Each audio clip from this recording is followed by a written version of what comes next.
O, Ka-Alpha Adventure Farms. Sino sa inyo dyan ang may mga Muscovy ducks or Peking ducks na namimilay?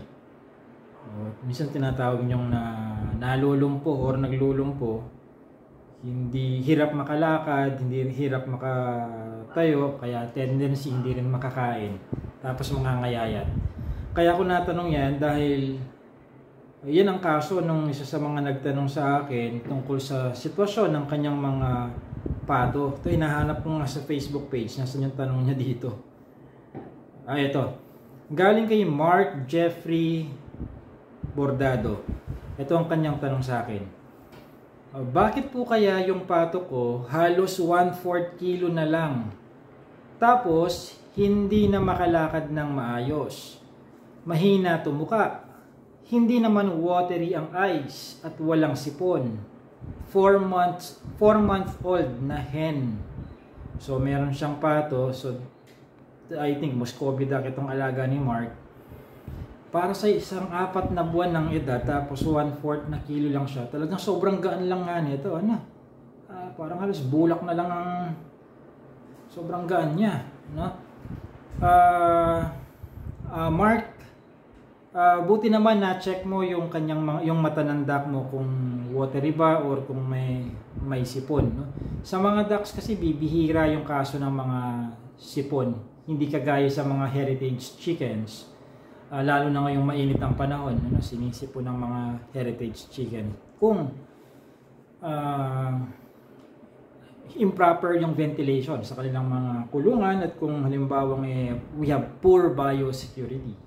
Now, in your case, Mark, madalas na nangyayari yung pagkalumpo sa mga ducks. Yan ay kaso ng niacin deficiency, no? Yung vitamin B3 na tinatawag, no? Niacin deficiency.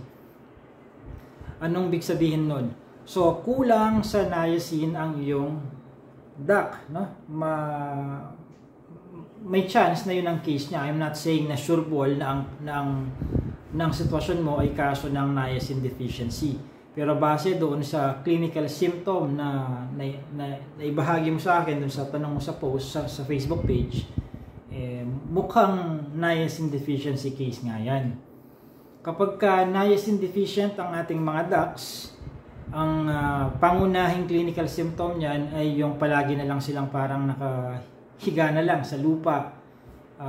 Kung makalakad man sila, iika-ika. Pero madalas, nakasteady na lang sila sa isang lugar. At dahil ganun nga ang sitwasyon nila, hirap silang makakain. So hindi sila makalapit doon sa feeder. At kung makalapit man sila, hindi rin sila makakain ng maayos. Bakit naman? Nadadaganan sila kasi hindi sila nakatayo Nakahilata sila sa lupa. Nadadaganan sila ng mga normal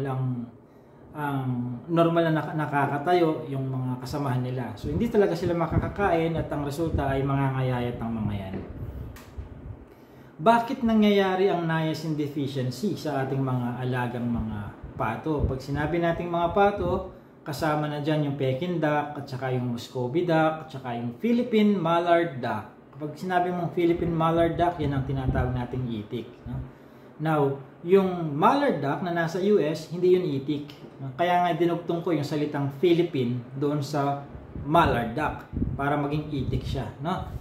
Kasi baka i-quote nyo na naman ako, sasabihin nyo, boss, bakit sa Google Images ang Mallard duck ibang kulay kumpara sa itik? Kaya nga Philippine Mallard duck. Okay? Now, walang kakayanan kasi ang mga ducks na mag-secrete o mag-produce ng sarili nilang niacin sa katawan. Hindi kagaya ng tao, ng manok, ng kambing. Nakakapag-produce sila ng niacin sa katawan nila mula dun sa kanilang kinakain, no? So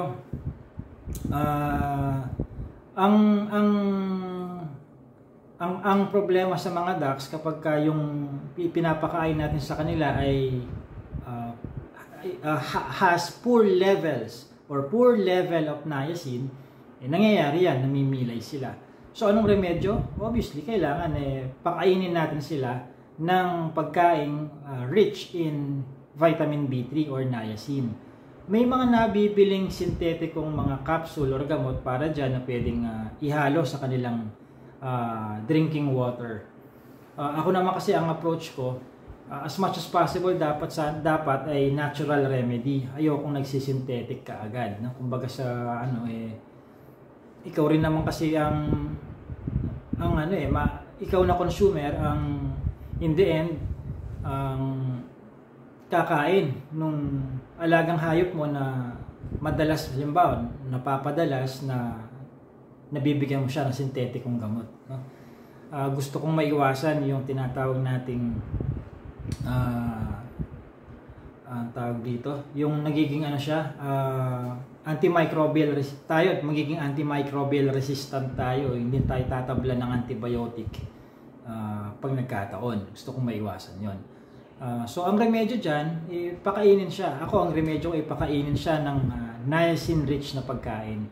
Kagaya ng yung fresh na meat ng isda, tilapia or basta isda na yung fresh na meat niya, pwedeng ipakain doon sa mga ducks. Dapat itadtarin yan syempre para malunok niya, kasi kung buong isda ibibigay mo, buong tilapia, paano niya i-consume yan? So i-chop mo na yung karne niya, ihahalo doon sa kanyang regular na feeds na binibigay mo sa kanila. Ano pa? Sa gulay naman, green peas. Yan, yung green peas mayaman yan sa niacin, Ako naman ang ginagawa ko, hindi ko na inaabala ang sarili ko doon sa pagpapakain ng tinadtad na fresh na karne ng isda o ng green peas, hindi na ganoon. Kasi meron akong Oriental Herbal Nutrients, so yung OHN. Yung OHN ko, by the way, hindi siya katulad ng mga OHN na nakikita nyo dyan sa Lazada or sa Shopee. Kasi baka nabasa nyo yung mga salitang Oriental Herbal Nutrients, baka i-assume nyo na, ay, OHN, meron pala sa Lazada, meron pala sa Shopee. Ito rin yung kay Alpha Adventure Farms. No, hindi. Parehas lang ang words na ginamit namin, pero iba yung formula ko. No? Kasi kung parehas lang kami, bakit pa ako magsasayang ng oras na dumiskubre ng sarili kong formula? Di gayahin ko na lang, di ba?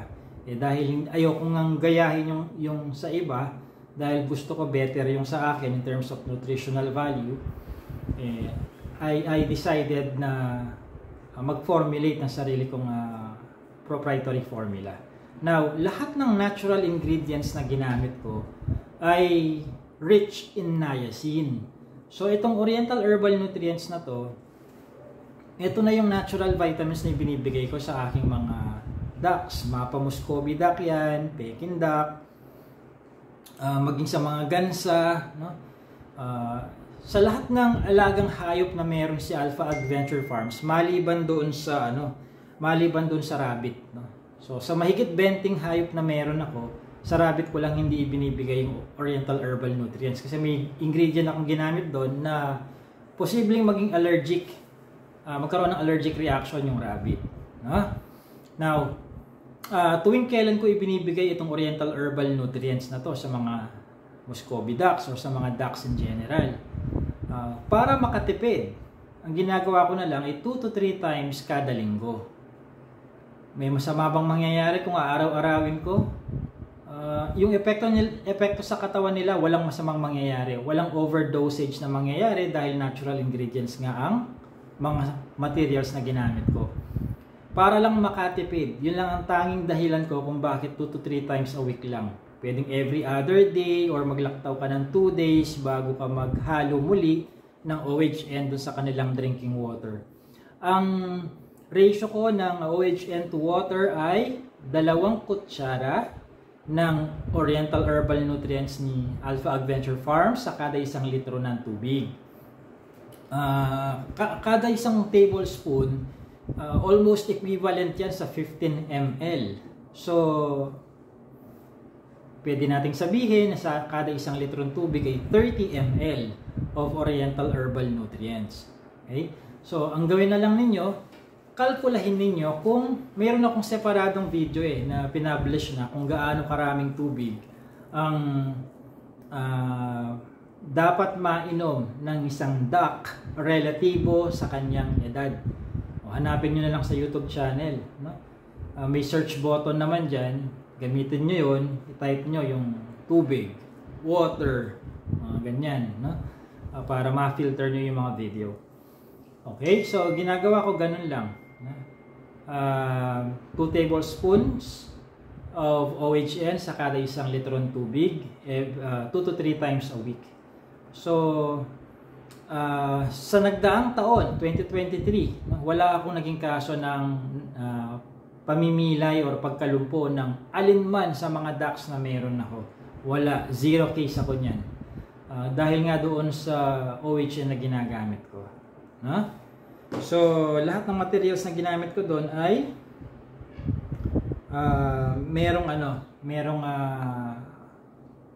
may niacin content. Okay? So, hindi ko problema yung case na ganyan na nalulumpo. Kailangan talagang antabayanan ang mga ducks, lalo na yung mga Peking ducks tsaka Muscovy duck, sa pagbibigay ng niacin-rich na pagkain or content sa kanilang kinakain dahil wala silang kapasidad na mag-produce ng sariling niacin sa katawan. Mark, so anong gagawin, Mark?